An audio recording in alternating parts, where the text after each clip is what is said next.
Welcome to One-on-One. I'm Greg Bassett, your host from the Salisbury Independent newspaper. It's a big day here at PAC 14. We have the big honcho in the house, the new head of our school system, Dr. Micah Stauffer. Welcome, sir. Thank you so much. It's great to be here. So how's it going? So far, I think we're in the honeymoon phase of the superintendency. I am enjoying getting out and meeting with community members, talking with staff, and really just getting to know the people that make our school system work and run each and every day. So it's been exciting, really. Well, to put you on the spot, you were always sort of a quiet guy in the background under Dr. Hanlon, but now you've emerged as this leader guy, and I have to say you're a whole different person than I thought you were. Well, I appreciate that. I think I have been a school principal for a number of years prior to moving over to central office. From there, I was the director of secondary education, where I was able to work with the principals and staff from all of our middle schools, our high schools, our evening high school, and our Choices Academy. And then when I went through my doctoral work, took some coursework in business and finance in those areas, and I saw an opening for the Chief Finance and Operations Officer, and that has worked out very well. It's given me a whole other perspective of the school system and working with the business and operations side. What is your leadership style going to be? I've watched lots of superintendents, going back to Harold Fulton, I think was the first one that I watched closely. And they've all had their different ways of managing the school system, and they've all been good within their own personality. What kind of superintendent do you plan to be? When we go through coursework in education, advanced coursework, whether it be our graduate studies or our doctoral studies, whatever it may be, there's this leadership assessment that is incorporated into some of the classes. And I would say, technically, when I take these surveys, I'm somewhere between a transformational leader and a participative leader, meaning that I always am thinking about what can we do better, what's our next steps, where are we going to move forward, how can we do this? But also the other side of it is I'm looking at how can we do this as a team, what are the people that are doing this work thinking about how it's going, and I would say at the end of the day, to characterize all of that, I would put myself as a servant leader. I love to work with people. I like to work alongside of them, ask them a lot of questions about what's going on, how's it working for them, how are we doing as a school system to support them in the work that they're doing, whether it be from our food service personnel to our bus drivers, our teachers in the classroom, or administrators that are leading our schools. I think servant leadership is something I've been talking a lot about this summer since stepping into this position, and it's about hearing from our staff and really looking at the ways that we're supporting them and helping them do the work that they do each day. That's really great to know, because the best bosses I ever had were servant leaders, and they're very rare, because I think it's harder to be a servant leader and kind of keep yourself out of the middle of everything and make sure that you're empowering people to do their best job. And really that's what it's about. I think there's two things that a servant leader needs to at least always keep in front of them, and one is talking about that team. You know, how can we build a better team, a stronger team? How can we provide the resources and the capacity within our school system to do what we need to do and the best of our ability to raise student achievement and always put student learning first, but also it's about building other leaders. And you mentioned that word, empowerment. How can we build other leaders within our school system? And really everyone I've talked about is a leader within our school system. A leader is anyone that influences others. And no matter what role that you look at within our school system, they're influencing others in some way. And it's about how do we go about the work and how do we go about the relationships, because I think building relationships is a key piece of that. I got to see a presentation you gave recently where you did a numbers assessment on the school system, and it was excellent because you were able to identify the problems that exist in the system from an analytical point of view. Well, I think in Wicomico County, 60% of our students come from poverty based upon our federal guidelines. We know that we have a number of English learners. Out of almost 15,000 students, we have almost 1,400 students that are learning English, and English is a second language to them. We know that students are coming to us in pre-K already behind in school regarding their reading skills and their learning skills. So those are things that we really focus on. I think our pre-K initiatives, and I give Dr. Hanlon, I've said this all along, Dr. Hanlon has had a great vision for our school system these past 6 years. She was very forward-thinking in the areas that we're focusing on. As we move forward, we know that Blueprint's going to be a big factor in what we do in our school system. And universal pre-K, college and career readiness, making sure that we're attracting and recruiting and retaining the best teachers that we possibly can, and that we have a high-performing workforce, that we're distributing the resources that we need among all of our schools and all of our student populations, and that we're accountable for the student achievement that we have within our school system.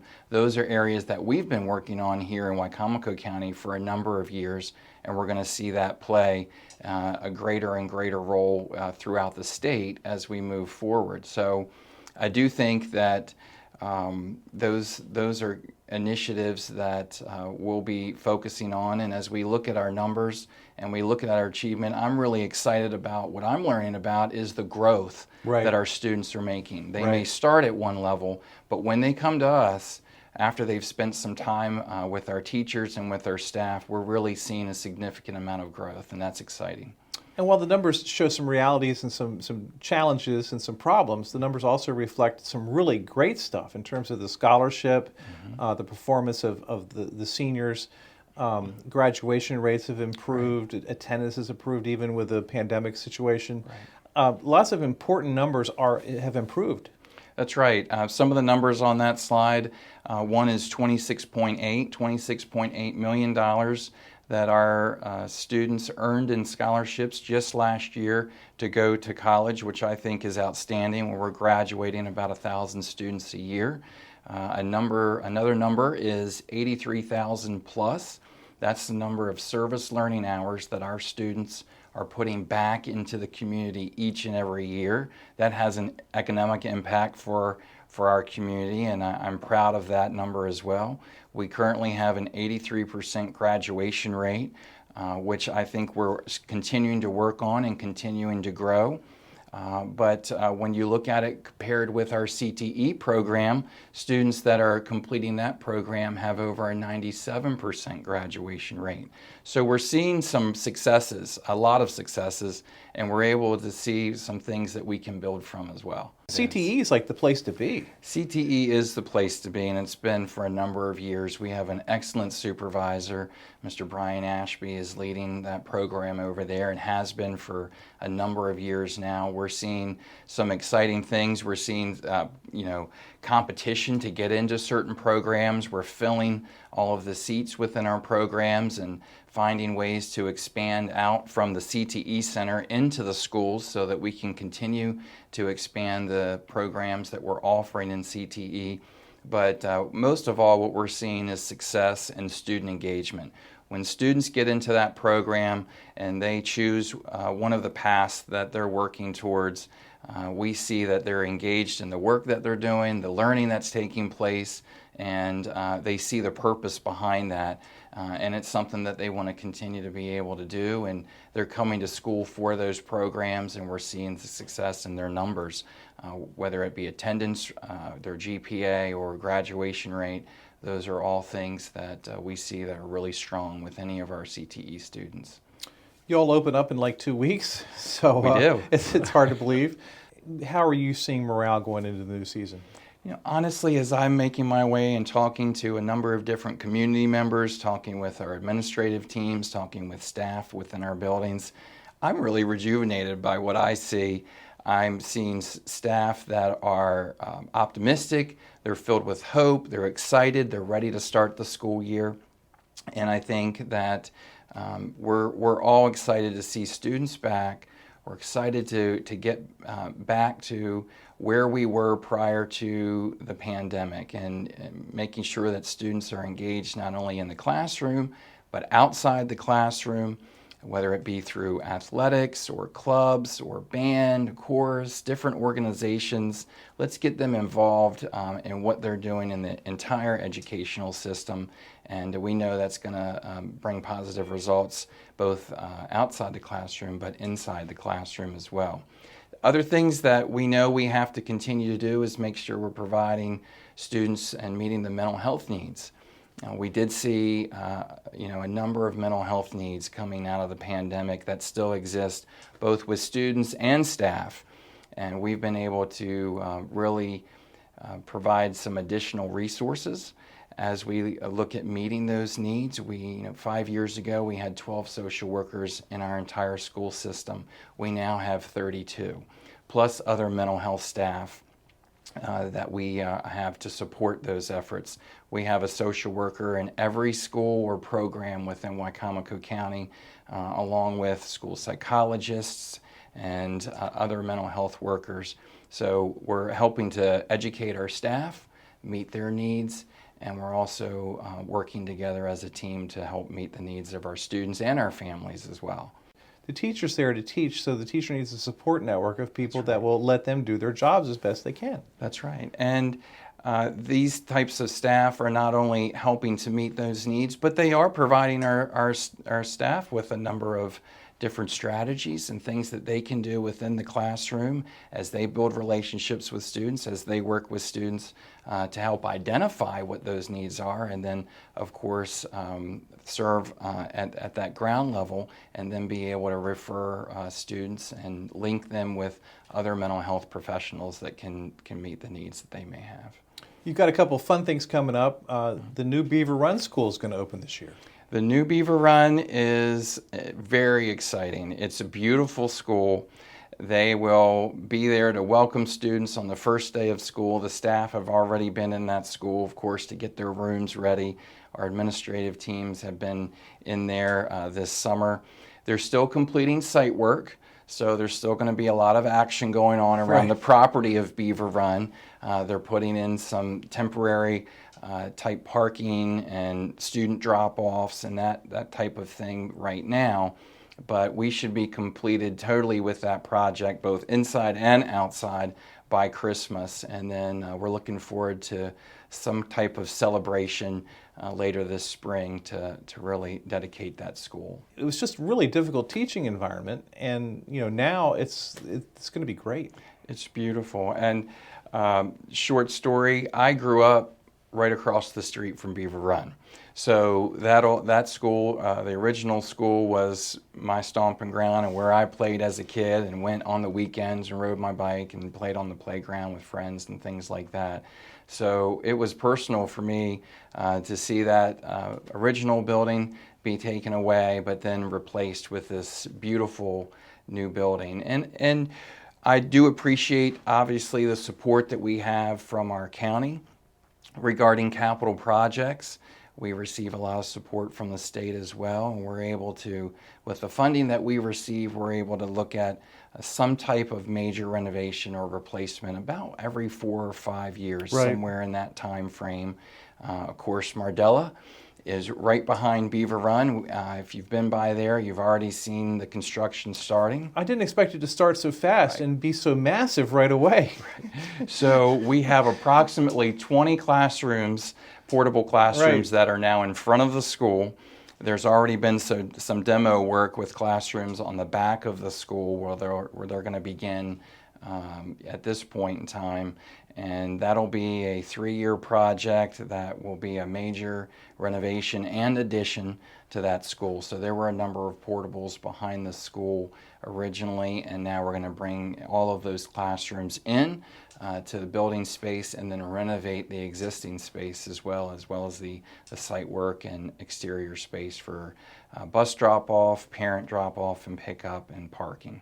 It's a very tight-knit community there. It's very proud. In terms of student performance, it's one of the best performing, if not the best performing, high school in the county. It is, and I'd like to say that we're looking at all of our buildings. We have a great capital improvement program that prioritizes the needs that we have within our school system. But the problem is that by the time we get to each school, it's typically overdue. And I know Right. Mardella's been waiting for a long time for a school and a building that we're going to be able to create for them. Some growing pains in the beginning, but obviously that's a smaller learning community out there. They take pride in their school. We've been working very closely with the community during the designing phase. So I think our facilities planning and construction team are going to really produce something that the whole community can be proud of, and it's just going to support the great things that are going on in that school. School boards in recent years, last 2 years, have sort of become battlegrounds in America. It's not unique to Wicomico. In fact, I think that we're probably less of a battleground than a lot of other communities. The school board election's going on. Tell me how the superintendent, how it's supposed to work. How does the superintendent work with the school board and work with the public in these meetings? The Board of Education, as you said, is elected, and they represent the community. Their one employee is me, and then I certainly lead the school system and the day-to-day operations of that school system. The Board of Education also sets the policy.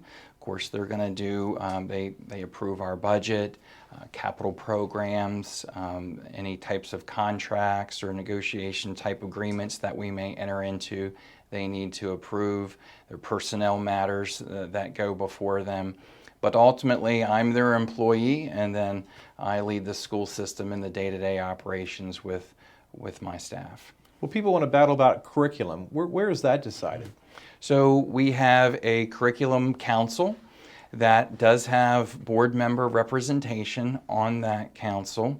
We also have guidelines from the state of Maryland that would go to that council, and then from there we do have flexibility for how we implement those guidelines from the state. We may implement some of them, we may implement all of them, we may choose to do it at varying grade levels. So I know that there's been some contention about the health curriculum in pre-K. Our health curriculum, we do touch on hygiene and some of those other things in earlier grades, but our health curriculum for some of those topics really doesn't begin until we get into middle school and early high school. And those are, guided through by our curriculum council. So curriculum council is also made up of instructional staff. They go through whatever the state guidelines may be. Sometimes there are new laws, sometimes there are new guidelines. They'll look at all of that in that curriculum council, make a recommendation with the board members, a part of that process that are on that council, and then that recommendation would go to the Board of Education ultimately for approval. So there's a lot of local control when it comes to curriculum here in Maryland. I think also that part of what I'm seeing and hearing as I engage community members this summer and certainly into the beginning of the school year, I'm hearing topics that are of concern to our community, but they may be topics that they're hearing on a national news program that I feel like, let's learn about what we're doing here in Wicomico County. We want to make sure that we are presenting to our students the values that are important to the Wicomico County community, and that's what we try very hard to do. So some of those items that are more political in nature, I always say, look, we need to pay attention to them and make sure that we're doing the right things. Most of all, we need to educate our own community on what we're doing, and we need to make sure that what we're doing isn't about politics, it's about student learning, it's about student achievement, and that's where really our focus should be, and that's what our priority is. We've got the Kerwin Commission, the blueprint, you mentioned it before, a very ambitious program to make Maryland one of the top states in terms of providing education, public education. It's about to be implemented, it's going to be very expensive. Where does all that stand, and how's that going to go? We have a great foundation already in existence. I feel like we're one of the leading counties in the state with the initiatives that we've already been moving into regarding universal pre-K, our college and career readiness, our dual enrollment, our relationships with Warwick, Salisbury University, UMES. We've been doing a lot of these things for a long time here in Wicomico, but it's exciting to see that now The funding will actually be there as a part of the funding formula and the state aid that we receive from the state. So we're going to be able to expand upon the things we've been working on. As far as Blueprint itself, we know that the Accountability and Implementation Board is a new governmental office out of the Maryland State Department. The Maryland State Department of Education will certainly be our liaison, obviously, for education across Maryland. But when it comes to the Blueprint, this new office that reports to the governor himself, the Accountability and Implementation Board, they will have ultimate control over that Blueprint initiative. We also know that CTE will now be under the Work Development Office of the state of Maryland and no longer a department within MSDE. So we've gone from kind of one boss to Right. three, so to speak. Right. But I think there are some positives that come from that. We're seeing the AIB, they began meeting last November. So it's been about 9 months that they've been meeting as a board, and we're going to start seeing some documents from them. They'll be producing a state implementation plan that then we'll be able to follow to produce our own local Blueprint implementation plan. The state plan should be produced at some point around Thanksgiving, and then our local implementation plan is due back to the AIB and MSDE in March. So there'll be a lot of work groups. We have a steering committee already formed, and we'll be pulling from some business partners, community members for some of those work groups, and we'll be completing that work moving forward over the course of this school year. Tell me why you entered the system and what made it attractive to you.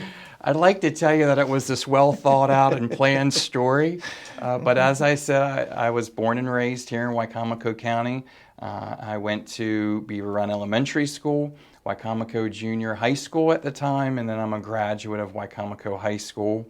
I then went across the bridge to UMBC, and my undergraduate coursework was in biology and with a minor in chemistry. I came out of college not sure of what I wanted to be in life, probably not something that my parents were very excited about at the time. I had done some work, some apprenticeships in the medical field, and I knew that's probably what I didn't want to do. Right. So my parents said, look, you need to do two things. You need to continue with your education, and you need to get a job.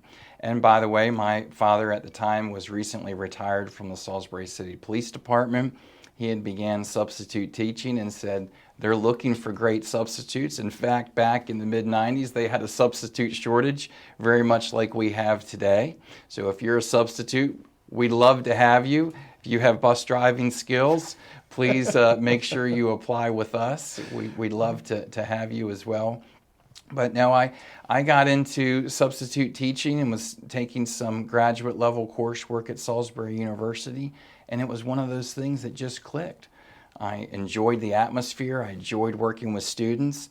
I said, I think this is what I want to do. So I went through. I was the very first in the very first cohort of the MAT program, the Masters of Arts in Teaching program. It was a 14-month program that SU started. During that time, I was going there, and during that time, I took all of the teaching courses that I needed to take with my current degree at the time. I did all of the certification tests. I student taught, and I came out ready to be a teacher 14 months later and got my first job as a science teacher at Parkside High School. And from there started coaching a little bit. I was an assistant coach for our baseball team and then the head coach for the golf team, and just really enjoyed what I'm doing. And my wife, through her encouragement, she said, you ought to try administration. I think you would be really good at it. And I was going through and taking some additional graduate level coursework in administration. And I said, well, maybe I'll just put my name in the hat and see how it turns out. And by the time I get to a certain point in my career, I've had that interview experience and I'll be ready to go. Well, I got the first job that I applied for, and I was an assistant principal at Wicomico Middle School, which was amazing to go back to that Right. school after I had been a middle school student there, before that, and then just continued to go from there as principal at Mardella Middle and High School, principal at Parkside High School, which was also a great experience to go back to that school, having taught there and to work with staff that were still there and the students in that community. And then I went into a position at Central Office, which was, as I said, was the Director of Secondary Education. I started on my doctorate degree and did some finance and some business courses within that degree. Went into the Chief Finance and Operations Officer, and I really enjoyed that perspective, getting to work with human resources, our finance, payroll, procurement, risk management departments, also looking at food service, our facilities, maintenance, operation, and energy, and then also planning and construction as well. So just, that whole variety and working with all of those departments and through COVID. If you remember when we first began with COVID and what we had to do with the buildings at that time, Right. with the levels of cleaning that we were trying to accomplish, how our food service department, unsung heroes, they were feeding not only all of our students out on the bus drop off at many of our schools, but also the entire community at the time, making meals available to those and to support our community. So it's been exciting, and I have I think a great perspective of a variety of different areas of what makes our school system work, but it's been enjoyable, and I'm excited about this opportunity. How can people reach you? Well, currently I'm working with meeting the community members. I've been working over the last 6 weeks or so in as many community organizations, trying to speak in front of them, meet with some of our elected officials. I've met with all of the building administrators at this point in time. I'll be meeting with the staff, something that I wanted to do this year that's a little bit different. Instead of a large civic center kickoff that we have done in previous years, I felt like it would be nice to just go around personally and meet with each of the faculty at all of the schools. So my outstanding administrative assistant, as well as Tracy Saylor and Paul Butler, they put together a schedule that will keep me hopping over that first week and a half or so, but will put me in a position where I'll have an opportunity to speak to all of the staff members here in Wicomico County, and not just speak with them, but get input back. And that's the piece that you're talking about. My hope is that once we begin the school year, I'll continue that community engagement phase and talking with our students in some student forums, as well as the community and parents and parent forums as well. But I'm always an email away. We have a great website, comments at wcboe.org. We'll go to our our publications team, and they'll bring that back to our senior leadership team. And I know that goes to the Board of Education members. It also goes to myself. So in the meantime, they can certainly reach out. They can call, they can email, and my hope is that I'll be meeting with them soon in some of these forums. He's Dr. Micah Stauffer. He's going to be starting his first school year as superintendent, and all of us need to wish him well. Good luck and get started this year.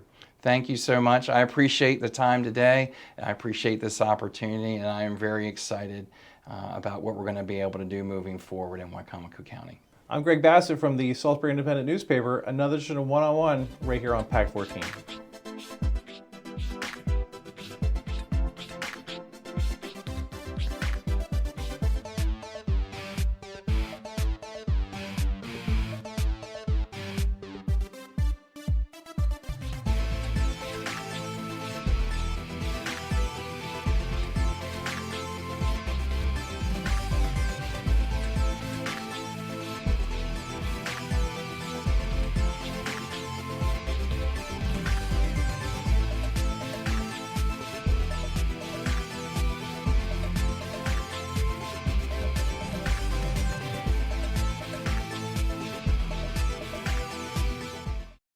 First Shore Federal is proud to support PAC 14 and one-on-one. We'd encourage every business to support PAC 14 and pick a program and support it, and let's make a difference.